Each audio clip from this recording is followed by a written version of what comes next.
Hello everybody and welcome to episode number 3 of Faster Than a Bullet. I'm your host as always, Liam Ploetner, and today we're going to be reviewing, not previewing, because we're going to be doing previewing in a different episode this week with a special guest hopefully as well. It's not anybody famous, by the way. So yeah, let's just get straight into it. I'm going to do reviewing today and also going to talk a little bit about some of the news coming up. We're going to be reviewing F1 Academy, Formula 1, NASCAR and IndyCar. But let's get straight into it with F1 Academy, and I'm going to be completely honest with you guys. I may or may not have missed both races because they were on at 2 o'clock in the morning. I do apologise, guys, because I tried my very best, and I'll put my hands up and I'll say that I should have been able to watch both, but I didn't, and that's my bad. The main reason why is because I probably because I wasn't covering either of them. If I was, then I would have been up. That's why I was able to review Australia a few weeks ago. Oh wait, no, I just realised I never actually did a review of Australia. I was busy last week, that's why. I had assignments due for university, so I do have a reasonable excuse for that. But anyway, F1 Academy, Emma Felbermeyer had a very good weekend, so congratulations to her on a double podium, including a win in race 2. Nina Gaideman won the first round of the season, and it's so strange not having an F1 Academy grid with Dorian Pan and Maya Vug, but hey ho, I was thinking that Palmovsky and Lloyd would be the new version of those two, but so far it's been Felbermeyer that's been the most impressive, so shout out to her. And just as a personal one, Scotland's own Rachel Robertson finished 10th in the first race but didn't score any points because only the top 8 do for the first race, and unfortunately retired in the second race. And the reason why that is a personal one is because she's Scottish, she's from Edinburgh, which is where I live. So I'm not from Edinburgh though, I'm from Perth. So well done to them, and well done to Emma Felbermeyer, who is probably the Rodin that people least expected to be winning this weekend. Because people were probably expecting Lloyd to win, but that didn't happen. So that's F1 Academy covered, and I'll admit I missed it because my sleep schedule, as I said, is not good. However, one thing I did watch was the Formula 1 race, and this is all in China, by the way. And I've got some notes here. I didn't have notes for the first couple of weeks I've done this, so a bit of an upgrade here. But all I need to say is Kimi Antonelli, a first win for the Italian in F1. I've got 10 stats here, which I'd like to read from that race. And I've got 5 specific ones that are related to Antonelli. So the first one is that Antonelli is, and I'm pretty sure everybody knows this based on the fact that it's been echoed throughout the F1 community, but it's the obvious one. And that is Kimi Antonelli is the first Italian to have won a Grand Prix since 2006. The first new winner since 2004, because Jarno Trulli won the Monaco Grand Prix. The last winner was Giancarlo Fisichella in Malaysia. However, he did have a win in 2003 in Brazil, and those of you who are clued up in your F1 history will know how incredible that race was. And he is, I've got the notes here, and what's quite funny is that the last time it happened was a very similar circumstance, because it was the second race of the season, which was in Malaysia. His teammate finished second, and that happened with Antonelli. Of course, George Russell finished second. And in third was a British driver. Then it was Jenson Button. This weekend, it was Lewis Hamilton who took his first ever podium for Ferrari, which we will get into in a bit. And then with the win, Antonelli is only the second driver to take their maiden win around the Shanghai International Circuit. And the other one, funnily enough, was Nico Rosberg. Basically the driver whose seat Antonelli is in now, if you go by... no, that's not right. I did that wrong. I got that completely wrong there. My mistake. That is Hamilton's seat that he's in now. But there are similarities to 2012, because in 2012, on the front row of the grid were 2 Mercedes guys, and that happened again this year. And the driver who was the lesser experienced of the two won, because back in 2012, Mercedes had Nico Rosberg and Michael Schumacher driving for them. Schumacher's seat is the one that Antonelli's in, so I made a mistake there. My bad. Third stat is that, and also there's another parallel to this, and that is that both of the drivers who won those races were the sons of racing drivers, because Nico Rosberg is the son of world champion Keke Rosberg, and of course Nico went on to become a world champion of his own 34 years after his father. albeit in a very, very different circumstance. And maybe I will probably do a podcast episode on 1982 one day, because it was one of my favourite seasons of Formula 1 history due to how crazy it was. And Kimi's dad is an ex-racer and is now a team owner, and that's his dad, Marco. So third stat, and that is Antonelli becomes Italy's 16th Grand Prix winner, and he joins a list of the likes of Farina, Ascari, and Luigi Fagioli and Elio De Angelis. He's the 16th different Grand Prix winning driver for Italy. He's the first Italian to win a championship Grand Prix for a German team since 1935. And the reason why I say championship race is because Achille Varzi won a non-championship event. I think it was in Spain for Auto Union. However, the last time that it was a championship race was in Monaco in 1935, when Fagioli, who I just mentioned, won for Daimler-Benz, who are of course now Mercedes. And the crazy fact is that back then the three big teams were Auto Union, who are now Audi, who are in F1 for the first time ever, second race for them, Mercedes, who are then known as Daimler-Benz, and Alfa Romeo, who were ran by a certain Italian man, in terms of the racing division anyway, called Enzo Ferrari. So there's a lot of parallels there. And the fifth one, and there isn't really any parallels, so this one is just a fun fact. Mercedes have now got 240 wins as an engine supplier. Antonelli's joined the likes of Hamilton, Norris, Rosberg, Button, Fernando Alonso, Raikkonen, Hakkinen, and Fangio, just to name a few. And now we're going to get into the next point, because this is actually going to flow perfectly with the stat, and that is Lewis Hamilton has got his first ever podium for Ferrari. It only took him 26 races into his Ferrari career. Lewis Hamilton finally got his first podium after finishing fourth in Imola last year, in Austria in the British Grand Prix last year, in America last year, and finally this year in Australia. So he's finally done that, and I'm just going to give my opinion on the Ferrari battle. I thought it was absolutely spectacular watching Lewis Hamilton and Charles Leclerc going wheel to wheel. And this is what you get with Charles Leclerc. You get respectful wheel to wheel racing. It's aggressive but respectful. And I love that. And this is exactly why I've always wanted a Charles Leclerc Max Verstappen title fight, because Charles is the only driver, in my opinion, who can properly race wheel to wheel with Max. They're both excellent drivers, and I just love watching them race. And I hope Charles gets a title-winning car one day, because he deserves it. He's a great driver. But watching the battle between the two Ferrari cars, it was so much fun. And whilst Mercedes did dominate the race, I actually thought it was quite a good race. Especially the battle with the Ferraris. It was outstanding. And that is what you get when you have two world-class drivers who know how to race each other wheel-to-wheel. So fair play to Lewis Hamilton. He becomes the 10th British driver to score a Formula 1 podium in a Ferrari, after Peter Whitehead, Mike Hawthorne, Peter Collins, Tony Brooks, Cliff Allison, Mike Parks, John Surtees, Nigel Mansell, and most recently Eddie Irvine, although the Irish will very much be sceptical about whether or not he is British. I am actually filming this on St. Patrick's Day, which is quite funny that I say that. And of course, in the middle between Hamilton and Antonelli was, of course, Antonelli's teammate George Russell. And this is the first time since the 1992 British Grand Prix that there's been a podium with an Italian and two Brits.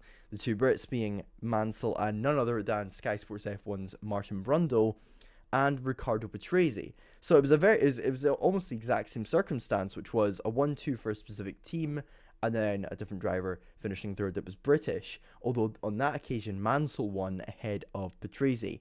But it was the lesser experienced driver of the two that won the race.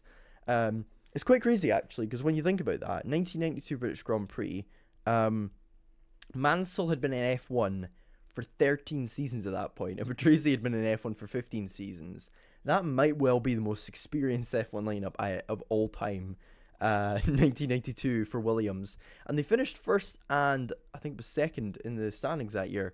So turns out that experience does prove to be very useful, although they did have active suspension back then. Then we move on into fifth because Charles Leclerc finished fourth, and what a performance from Ollie Behrman. Once again, this guy, He is going to be in the Ferrari one day. He will be the man to replace Lewis Hamilton 100%. Whether that's in 2 years or 3 years, he is going to be the guy who replaces Lewis Hamilton at Ferrari. For me, there's 2 spots on the grid that I absolutely know are going to go to drivers, and that is Behrman in the Ferrari and Freddie Slater in the Audi in a couple years.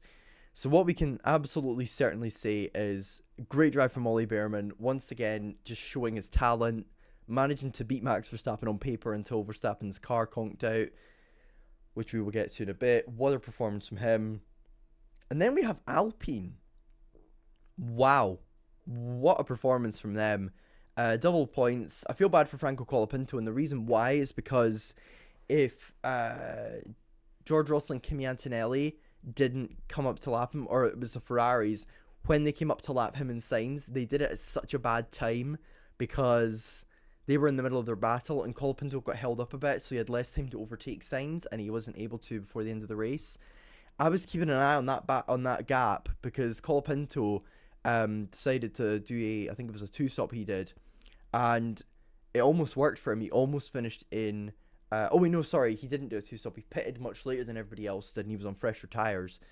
So he was chasing down Carlos Sainz for 9th. Unfortunately, he didn't catch him. But first points of the season for Williams, first points in a year and a half for Colapinto, and the first double points for Alpine since the 2024 Sao Paulo Grand Prix, when they finished on the podium with both Pierre Gasly and Esteban Ocon. Finishing second and third was Ocon and then Gasly. Gasly finishing in 6th, a great drive from him, back-to-back points finishes from him. He is 7th in the driver's standings, which is very impressive. Haas and Alpine have had great starts to the season, although with Haas it's more so Ollie Behrman, because Ollie Behrman has been outstanding, 7th and 5th, so an average finish of 6th this season, which is great from the Chelmsford lad. And then we have after that, we have Liam Lawson in 7th, his first points of the season. And Liam Lawson had a very good weekend. I think him and Lindblad were sort of yin and yang over the first 2 weekends of the season. Obviously, Lawson had the very poor start in Australia, and Colapinto did that great action to avoid having contact with him. Also, another thing, well done to Colapinto on finishing 10th, considering the incident with Ocon. That definitely did cost him 9th place in the end. He lost about 5 seconds from it. And fair play to Ocon for admitting he was at fault for it. I was watching that. I was like, you know what? Fair play, Esteban. He immediately was like, yep, that was my fault. Basically what happened was Colapinto was coming out of the pits. Ocon tried to go down the inside, tried to make a move that wasn't going to work.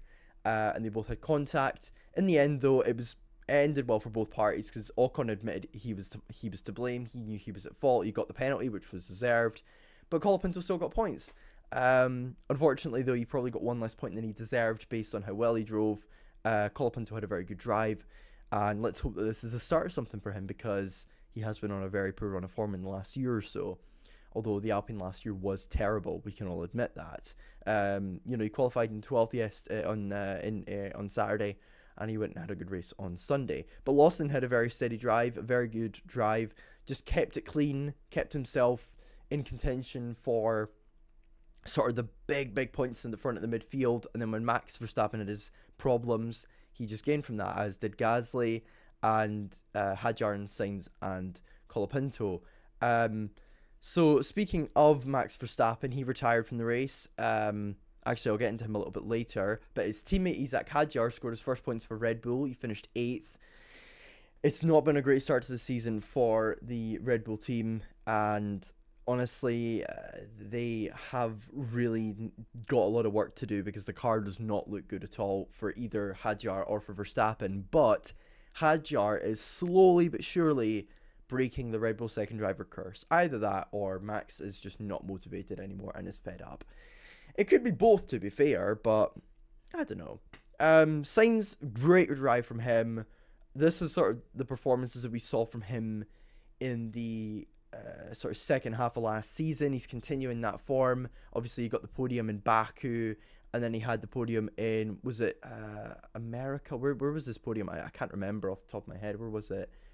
Qatar, that's right. In Baku and in Qatar. Obviously, the season that Williams have had has not been as good as what they were hoping it would be. They're currently the worst team out of the Mercedes power units. And by the way, the Mercedes power units had a fault for the first time. Ferrari were faultless. So I think it's fair to say that this weekend was very much summarizable when it came to engine issues, because Aston Martin had issues in both weekends, and so did Audi. But then on the other end, Mercedes had none in the first weekend of the season, but they had issues with both McLarens. Whether or not they're related, I don't know yet. But Ferrari were faultless. Both Cadillacs finished the race, which I will get onto, and how big an achievement that is for them. But all the Ferraris finished, and quite a few of them got points. Leclerc in 4th, Hamilton in 3rd, Behrman in 5th. Good weekend for them. But we talked about Colapinto. Next, we've got Nico Hülkenberg just outside the points, and had he had a little bit more fortune, he maybe could have gotten into the points if there had been one or two other issues. But a good performance from him.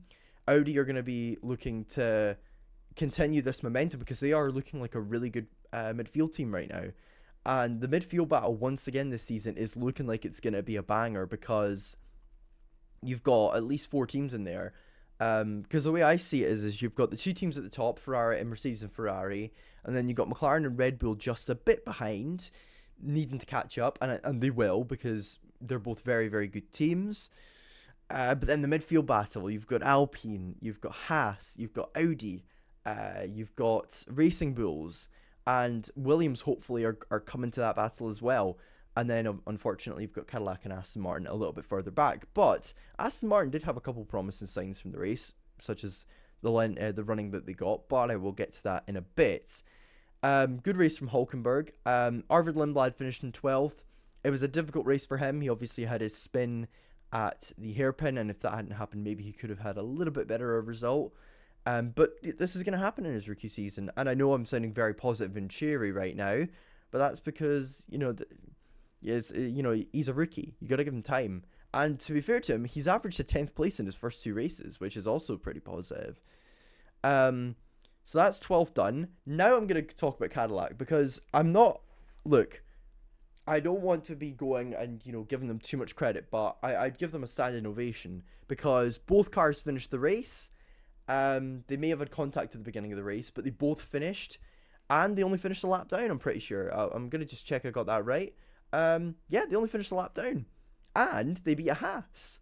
So fair play to them. Bottas and Perez both finished the race.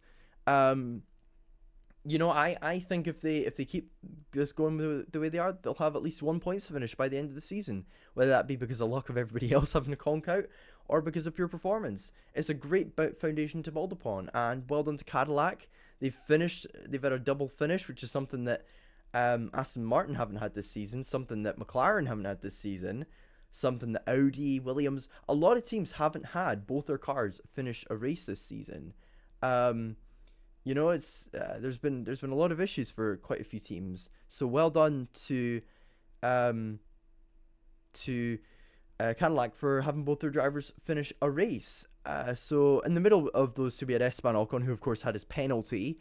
Not a great weekend for him once again, and you gotta really start to question him at this point, because he's been beaten by somebody who's only in their second season of F1 consistently now. Behrman was better than him for quite a bit of last season, and now Behrman once again is showing his generational, I don't want to say generational because that's putting a lot of pressure on him, but he is showing generational talent levels this season so far for Haas. And Haas are just off, I can't believe I'm saying this, they are just off 3rd place in the Constructors. They're ahead of Red Bull, and they are almost ahead of McLaren in the Constructors. So great start to the season for them. The original American F1 team, I think we'll call them, because they were in F1 before Cadillac were, although Cadillac are marketing themselves as the American team, which they've got every right to do, because they are aiming to have their own power units by 2029, which is something that Haas haven't really thought about. They've still got Ferrari power, and not a great weekend for Ocon. So now we get to the retirements, and let's just go into it. Max Verstappen, he's got to be wondering at this point, why am I still here just to suffer? Why are we still here? just to suffer. He was running in the points, so there's the positive. I mean, I sound like Jason Cundy right now, where it's like, you drew the second off. Second half, he drew it. Yeah, at half time. But he drew the second half. But look, that's the way it goes, unfortunately. And I'll give a quick wee mention to one of my classmates, who is also a Formula One fan, and they were saying that they weren't exactly keen on the fact that, you know, there was so many cars retiring. And I'm just thinking about it, and I'm thinking, oh my god, nowadays it's so, you know, we're so used to having everybody finish a race.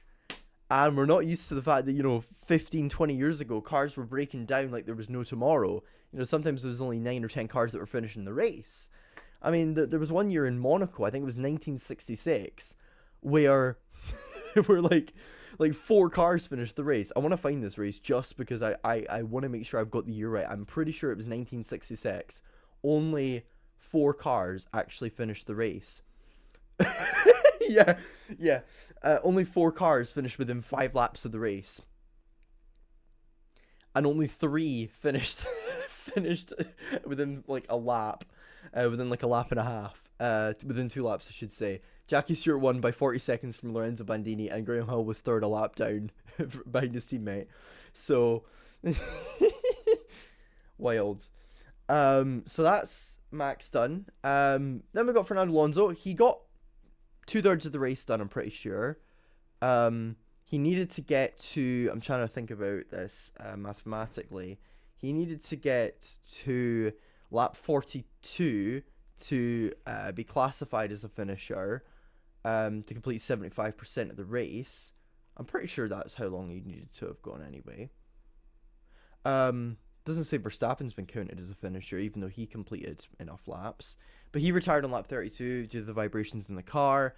How he managed to get that many laps, you know, it's impressive that he did. Not great for Honda again. Not great for Aston Martin again. Stroll retired on lap 9 with a battery issue. First safety car of the season as well from that. Again, there really isn't much to say about Aston Martin apart from the fact that they are totally screwed right now. There's not really much else to say. But then you think about it and you think, oh well, at least both of the cars started the race, because that didn't happen with the McLarens. Both of them having electrical issues, separate ones, not even being able to start after having what can only be described as a mediocre sprint and then a nightmare from hell. I mean, to be fair, actually, no. Actually, it wasn't mediocre, to be fair. Lando finished in 4th. Lando Norris finished in 4th. And Oscar Piastri finished in 6th. So not as bad as I thought, actually. But not a good race. They were meant to start in, I think it was 5th and 6th. On the grid. And to be fair, they weren't far off the pace of the Ferraris in qualifying, but I don't think they would have been up there with them. I don't think they're that far off, though. And it's unfortunate for them both that they didn't start. However, again, that's the way racing is sometimes. Gabriel Bortoleto also had an issue, so he didn't start, which is a shame for him because he was probably looking to score points 2 races in a row, although he did start from 16th. But I say that, Carlos Sainz did score points and he started in 17th, so and Hülkenberg finished in 11th, so Bortoleto might have been thinking, you know, maybe I could have gotten points. I mean, he hasn't had back-to-back points in F1 since the Belgian and Hungarian Grand Prix, which were his 2nd and 3rd point scores in F1 respectively. So he didn't start, and neither did Alex Albon, who finished 12th in Australia. Again, difficult weekend for him. He will be looking to do better in Japan. So that's sort of a review of F1 in a way. If I had to give a driver of the weekend, I would give it to Kimi Antonelli. He was fantastic, although Lewis Hamilton would definitely be a contender for that as well. 2 third-place finishes. Super consistent. Ollie Behrman had a great weekend as well. Colapinto had a good weekend. But I think I'm going to give it to Kimi I'll give it to Lewis. I'll give it to Lewis. Lewis drove excellent, and he had a great battle with Charles. So, and then stinker of the weekend, I mean, I could give it to one of the McLarens, but I think that would be a bit unfair. I'll give it to Ocon. He should have done better than he did. He shouldn't have collided with Colapinto. He made a lot of mistakes. So there you go. That's F1 done. I think I've reported on everything I wanted to report on. I'm just going to check. Oh, yeah, I've got a couple stats here. The first double DNS for McLaren since the 2005 US Grand Prix, which is an insane stat. But it is also their 83rd and 84th non-start in F1. So there you go. That is some stats about that. Red Bull disaster class. Yep, I've mentioned that. Hamilton's first podium in Rosso Corsa. Yep, Ferrari battle. Yep. Oh yeah, Colapinto fans being abusive to Ocon. Now, I'm probably going to get a bunch of Argentinian fans saying that I am a puta and giving me death threats for saying this, but you guys are absolutely crazy, in my honest opinion, and there is evidence to support this. And by the way, it's not just Colapinto fans, and this might sound a little bit racist, but it's Argentinian sports fans in general, especially when it comes to motorsport. Now, you may be saying, Liam, that is racist. It is not. And the reason why is because if you look at the two Argentinian drivers who have been in major motorsport championships, okay, in the last few years, and I'm talking F1, IndyCar, there's been two drivers.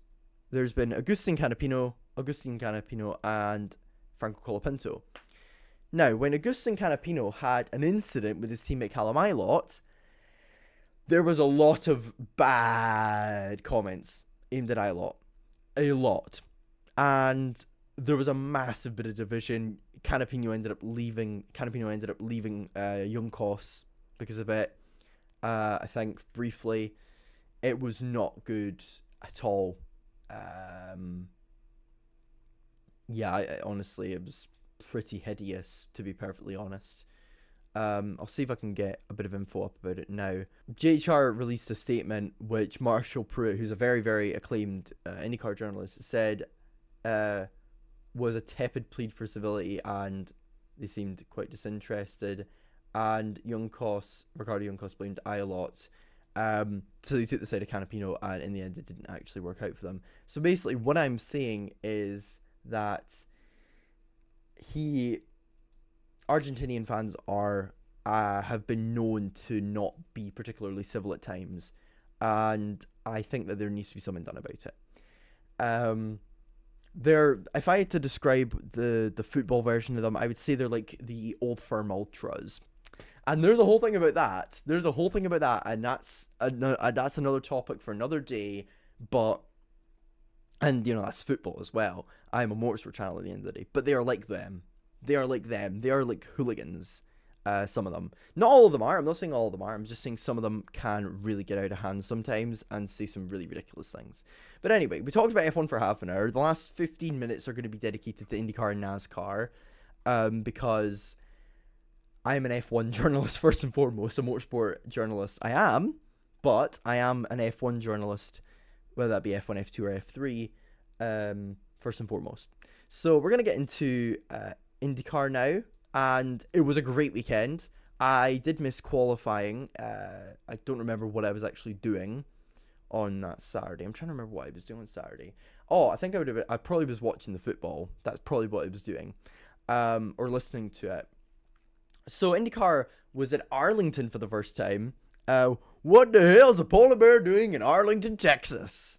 Well, there isn't a polar bear in Arlington, Texas, but there is a temporary street circuit, which IndyCar visited, and it was a fantastic race. A brilliant race. I watched it. I did watch it, believe it or not, contrary to popular belief. I do watch IndyCar. A European person watching IndyCar. Scary. But it was a fantastic race. There was some amazing action, and let's get straight into it. So, basically, we'll start off we'll do exactly what we did with F1, and I'll try and summarize it as best as I can. With NASCAR, I probably won't, because it's quite difficult to keep track of everything that happens in a NASCAR race because it's so much longer than an IndyCar race, and there's a lot more incidents that are likely to happen in NASCAR than in IndyCar and in F1.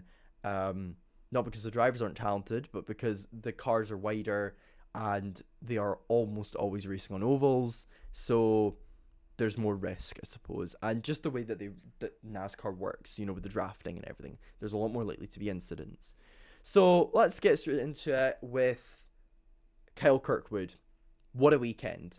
Tell you what, I'll just talk about Andretti in general. Andretti should have had a 1-2-3 finish. But their pit crews decided, no, it's not going to happen. Whether that be, I don't know if it was, problems with the tools, or if it's an issue of training, or it's probably not personnel. It can't be personnel. If it's personnel, then Andretti have a lot of firing to do, but I don't think it is. I think it's more so the fact that there needs to be a bit more training done for them. They should have had a 1-2-3 finish. Even though Alex Palou is some sort of incredible demon, they should have had a 1-2-3 finish. But Kirkwood was absolutely outstanding. He had issues in qualifying, which meant that he finished in 7th. He didn't get into the Fast 6. But, and this is really noteworthy, he actually set the fastest time in qualifying by quite some margin. 0.3 almost from Christian Rasmussen. I saw a Danish flag in Christian, and I almost automatically thought it was Rasmussen, but it was Lundgaard. But no, it was Rasmussen. And I'll get onto Rasmussen in a bit as well. But Kirkwood had a brilliant drive. It was a great strategy from the Andretti team. Andretti's strategies all around the board were excellent. They didn't put much of a foot wrong when it came to that. It was more so the pitting itself. So it was a strong strategy from them. They decided to do a 3-stop. They knew that they had the pace to beat Palou. So what they did was they basically mirrored his strategy and had basically an identical strategy to him. They looked at what Ganassi were doing and they decided to react to that. But because they knew they could beat him, that is why they did that. They decided to be reactive rather than proactive, which worked in their favour, because if they were proactive, perhaps they wouldn't have gotten the victory in the end, because Chip Ganassi's crew and strategists are on point nearly every single race weekend. So a result from Kirkwood that was absolutely brilliant. The overtake itself was heaps dodge, and it was good driving from Palou to avoid it. But I'm going to be completely honest, when I saw Kirkwood go through, I was like, hallelujah, no, yes, we don't have a Palou win again. And this is actually a compliment to Palou, by the way, because he's such a good driver that you want to see somebody else win on a road and street course. He is so good. So yeah, great drive from Kirkwood and from Palou, to be fair, who drove a brilliant race. Will Power getting his first podium for Andretti, and he pulled off a fantastic strategy, by the way, which was he decided, tell you what guys, I'm going to hang it out and do a 2-stop, and so he actually led the most laps in the race, tied with Kirkwood and Palou. It was an even 16 between them all. It's actually kind of annoying that Felix Rosenqvist led 7 laps, because if he had led 6 and Ericsson had led 1, the top 4 all would have led 16 laps each, which is pretty perfect, to be fair. But it was a great drive from Power and Ericsson, great drives from them to finish 3rd and 4th, considering the pressure that they were under after the difficult pit stops. None of them really did much wrong over the course of the race. Overall, a brilliant weekend for Andretti. 3 of the top 4 positions. It probably should have been a 1-2-3 finish, a la 2005 St. Petersburg. Obviously, they don't have 4 cars like they used to, so that wasn't going to happen, but they could have gotten a 1-2-3. And then the rest of the top 10 is a really interesting rest of the top 10, because you have the 2 McLarens, who finished 5th and 7th, and Pato finished probably in the best place he could have, because when you look at where he started, he was a bit lucky to be 3rd on the grid, because Kirkwood had his issues, and Power, we always knew, was going to have better race pace, because Andretti's race pace is really, really strong. So finishing 5th for him was probably best case scenario. David Malukas, I have to say, had a good race as well. Best Penske. He did get caught up in an incident with Joseph Newgarden, but that wasn't his fault. It wasn't Newgarden's fault really either. It was a racing incident. And I feel bad for Newgarden because he got caught up in 2 incidents, neither of which were his fault. I can't remember who the other one was with. I think it was with Rosenqvist, but I could be wrong on that. But a good drive from Malukas to finish 6th. It looked like he was going to do the same strategy as Power for a while, but eventually he decided, I'm going to end up pitting. Lundgaard had a great race, considering he had to come back through the field. He had a poor qualifying. And so did Scott Dixon. Scott Dixon had a Scott Dixon race. He quietly, just subtly made his way into the top 10 like he normally does, doing different strategies. He was the only driver in the top 10 to have done a 4-stop, apart from Marcus Armstrong. Those, I don't know what it is. What is it with those Kiwis and doing 4 stops? Actually, to be fair, McLaughlin did a 3-stop, so yeah. Great drive though from both Lundgaard and Dixon. Very similar comebacks to the field. And then you had Alexander Rossi, who finished in ninth. Very steady race from him. Showed his experience. Didn't make mistakes. Of course, when it comes to going to a track for the first time, it's down to experience with certain scenarios. That is often what it comes down to when it comes to specific races. When they're as challenging as Arlington was. And then Marcus Armstrong finished in 10th. It was a difficult day for MSR. MSR are quickly becoming one of the best teams in IndyCar. They qualified 5th and 6th. But Rosenqvist had his issues, had some contact with Newgarden. And as I said, Armstrong finishing in 10th. McLaughlin didn't have a great day. Actually, no, he did have a good day. Considering where he qualified, he did have a good day. He had a good comeback. But one person I really want to point out is Kyle Collette. He had an absolutely outstanding race. Considering he's in his rookie season, he had an absolutely brilliant race.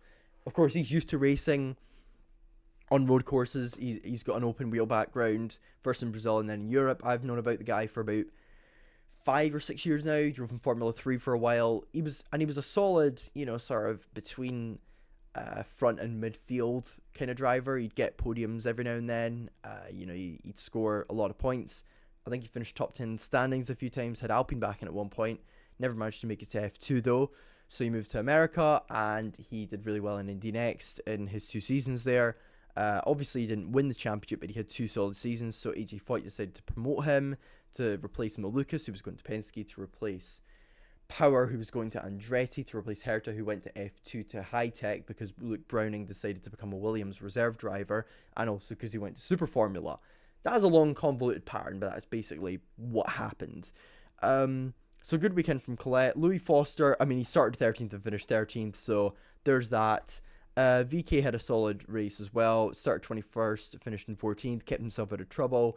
And then you've got poor Joseph Newgarden in 15th. Dude went from winning last weekend and having an absolutely fantastic race to just having a bit of bad luck, 2 separate incidents, neither of which were really his fault.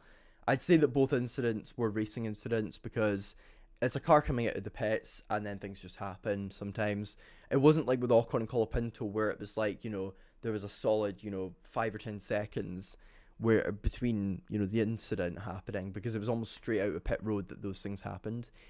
And then Dennis Hauger in 16th, he beat Grosjean. Now Grosjean did have an incident, and there was a very interesting tweet from motorsport.com about this. And Will Buxton was like, actually guys, this is what happened. He didn't crash into somebody crashed into him. Because I'm pretty sure motorsport.com have an agenda against Romain Grosjean.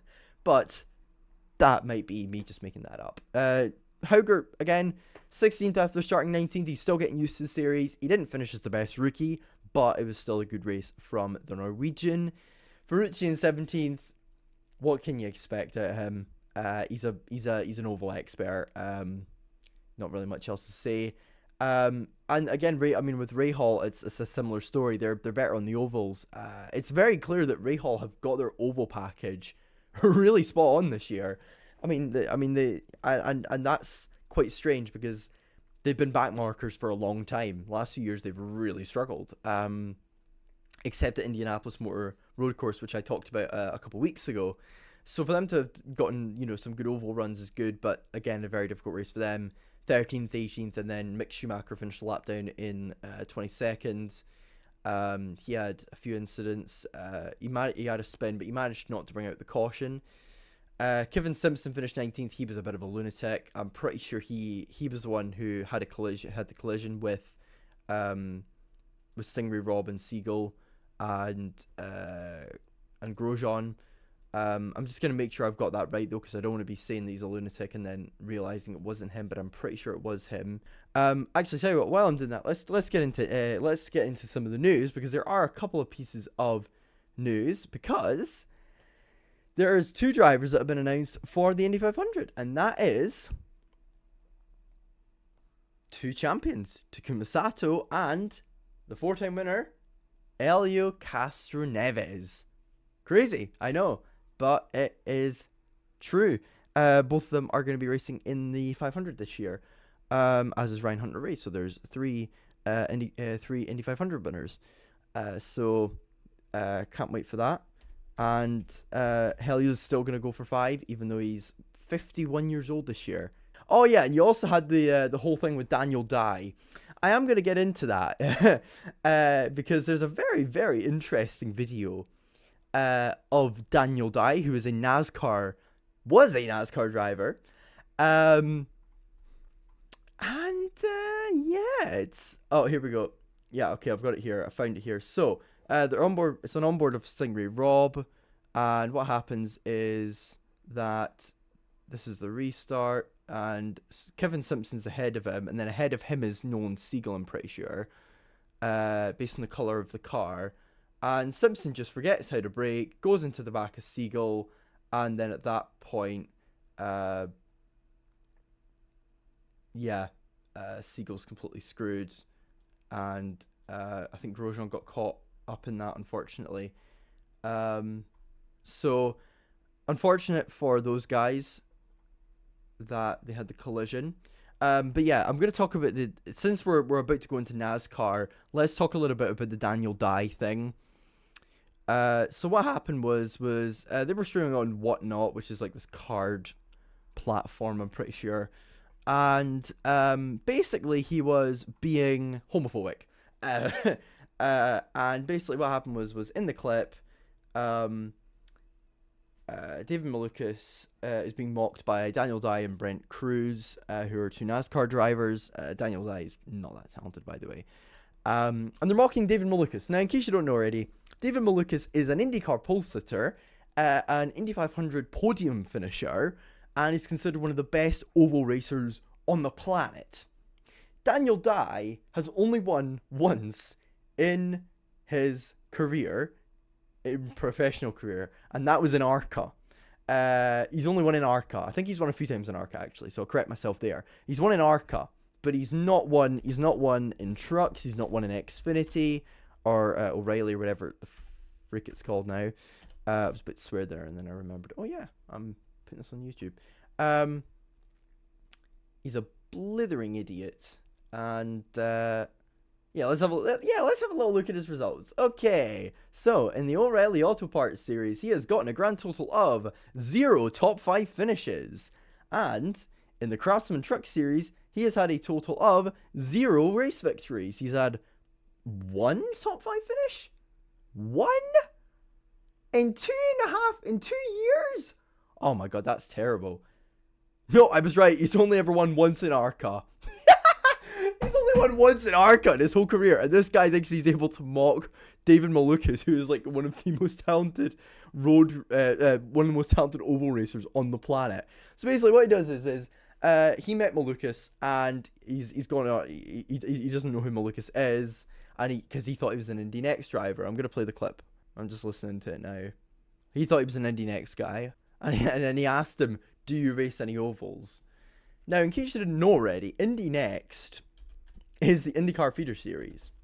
So he thought he was basically what is the equivalent of a Formula 2 driver, right? And he's like, "Oh, do you guys race on any ovals?" Of course they race on ovals. They race on the exact same tracks that IndyCar does. It's not rocket science. They don't do the 500, but they do oval races. They race on pretty much on most of the tracks that IndyCar does. So of course they're gonna race on them. Now, that part you can let slip. He was apparently distraught that question was asked. Nashville, Iowa. And what he does is he goes into what he called a gay voice, and it is homophobic. People can say it isn't, but it is. He's basically mocking Malukas' voice because Malukas has a bit of a high-pitched voice. Thing is it's not even funny either. Like, if it was funny, you could at least forgive a tiny bit of it. Obviously, it's still unacceptable. But at least if it was funny, you could at least go, oh, okay, yeah, that's funny. It's not funny. Like, in my opinion, I know comedy is subjective, but I think most people would look at that clip and go, this guy's an idiot. This guy's an idiot.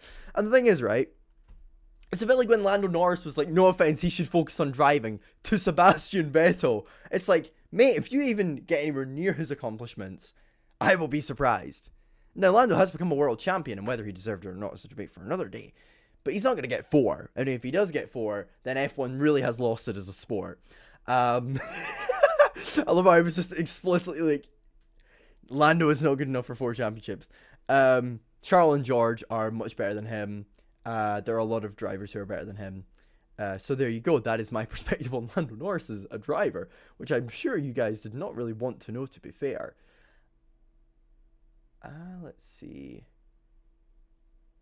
I'm trying to see if I can get this season's NASCAR championship up. There we go. Okay. So now we can talk about NASCAR, and holy moly, Denny Hamlin, not a dry eye in the house. He takes his first victory after the loss of his father in that horrible fire. A great result from him. Joe Gibbs are actually on fire this year. Joe Gibbs are so good that even little Ty Gibbs, the grandson of the guy who owns the team, he's basically the Lance Stroll of NASCAR. No offense, Ty. To be fair, Ty's a bit better than Lance Stroll, I think, if we're talking about the grand scheme of things. But Gibbs and Hendrick, they dominate the top 10. You know, like 6 of the top 10 are Hendrick and Gibbs. In fact, no, not even that.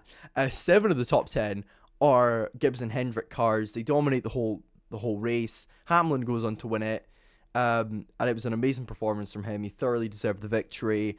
Bell and Gibbs have been on a really good run of form recently. They've both gotten top 5s in the last 3 races, which is quite crazy. 3 top 5s in a row for both of them.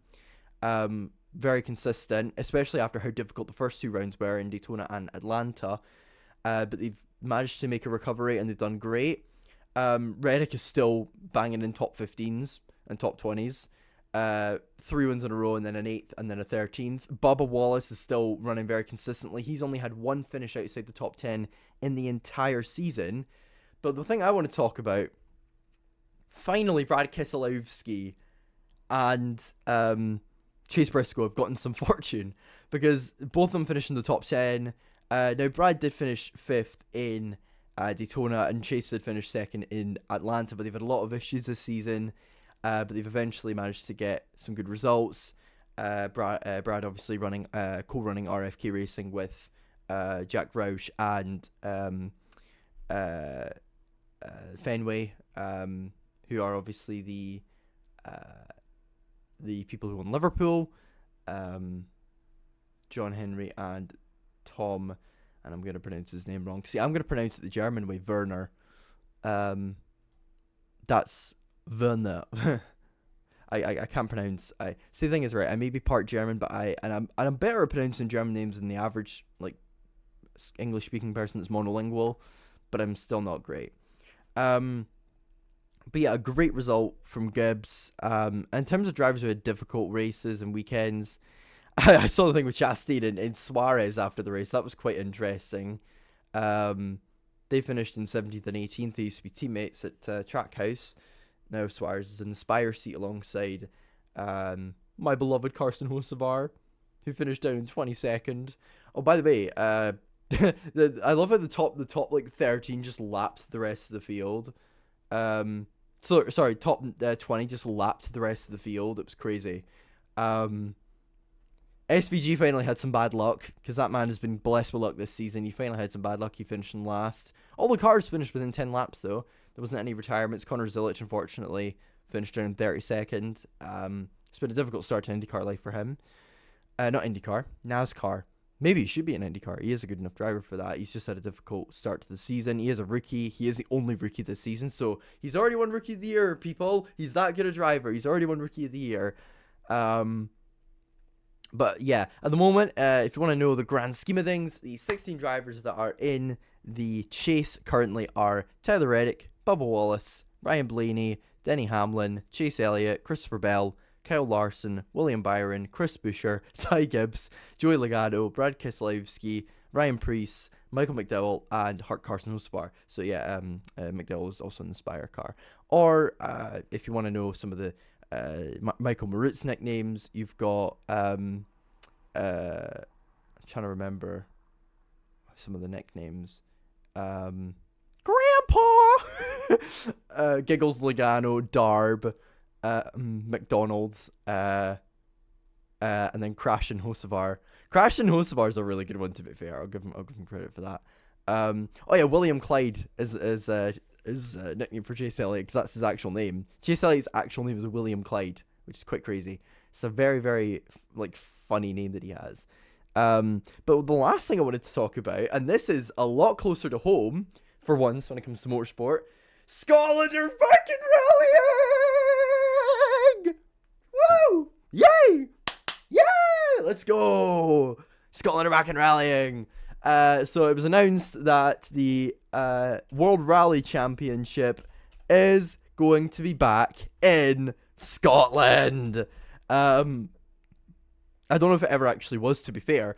But it is back in the UK and back in Scotland. It used to be in Wales, but next year it is going to be back in Scotland, which I cannot wait for. I am definitely going to go to that, because it's in Aberdeen, which is a little bit north of where I'm originally from. I'm from Perth originally. So basically how Scottish geography kind of works is right in the north you've got the Highlands, the islands like Iona and places like that. You've got Orkney and Shetland. And then you've got the city. So you've got Inverness, Aberdeen, Dundee, and then Perth. And I'm from between Perth and Dundee, really. But I went to school in Perth and I kind of grew up around Perth. So that's where I'm from. So it's not miles away, which is great. And the thing is, this is so important because Scotland does not have much motorsport. We have like Knockhill and, you know, like the stock cars like Cowdenbeath and places like that, and Lochgelly. But like apart from that, there really isn't much. Racing is not exactly thriving in Scotland like it used to. I mean, we've only got 2 drivers on the Formula 1 weekend that are Scottish, and one of them is a backmarker in F2, and then the other one's a rookie in F1 Academy. Shout out to Rachel Robertson. So yeah, I cannot wait for it, because it's actually, there's finally something good happening, you know, and you know, it makes me really happy, you know, that there's going to be something to look out for when it comes to rallying.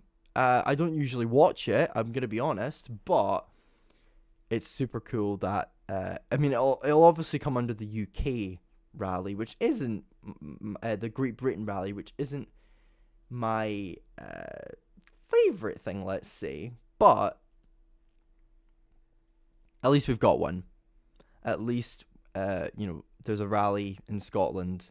Yeah, it's always been held in Wales, I'm pretty sure. I'm just trying to figure out how many. Hang on a second. Great Britain rally. Let's have a look.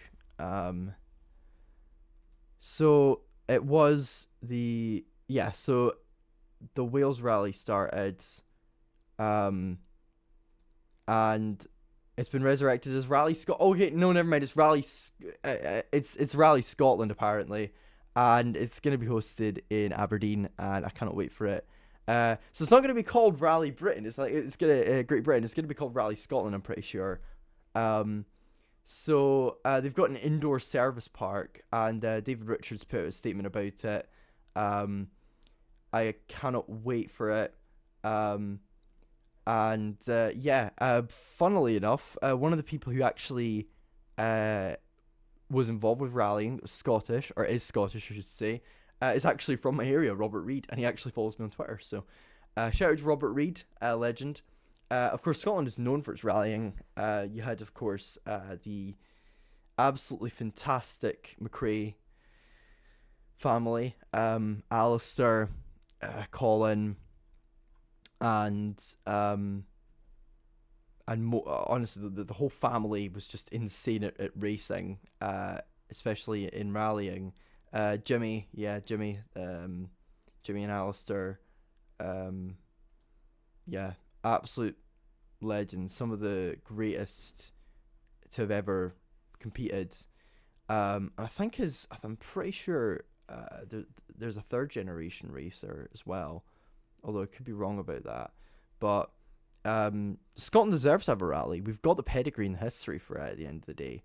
So I'm really happy that there is one, because we deserve one. I mean, if I had to make a list of like 3 or 4 countries that in my opinion you should be guaranteed rallying round, Scotland would be one of them, Finland would be another, and France would be another. They're like the 3 where I'm like there should be 100% rallies in those countries. But I love how diverse the calendar is, you know. They go all over the world, you know. They start in Monaco, then they go to Sweden, then to Kenya, and I love that. They're in Kenya, you know. It's super sick. They go to Africa, which is something that F1 haven't done, which I really do not like at all. Then they go to Croatia, then Spain, Portugal, Japan, Greece, Estonia, there's Finland, and then they have 2 in South America. They have Paraguay and Chile, and that's what I love. They don't go to Argentina or Brazil. They go to Paraguay and Chile. I love that. It's just so random and beautiful. And then they go to Italy, which is like nice, and then Saudi Arabia. They had a Central European rally. Whereabouts would that be? Oh, they hosted it in different countries. Wow, that's actually kind of cool. They hosted it in Austria, Czechia, and Germany. See, the thing is, I don't know a hell of a lot about rallying. I will admit that.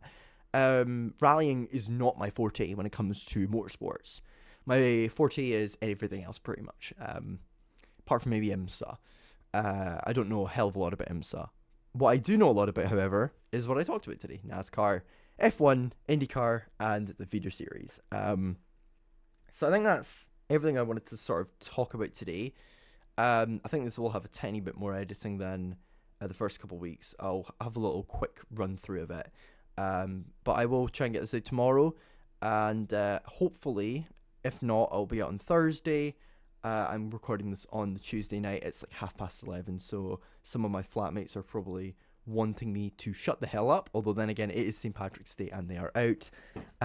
Shows the different priorities, doesn't it? Well, they're out having fun, going to the nightclub on St. Patrick's Day. I'm here recording a podcast and playing FIFA 13 on my PS3. Yeah. Anyway. Thank you all for watching. I'll see you all in a couple of days because I'm going to be previewing. Let me just have a little look at that. What I'm going to be previewing.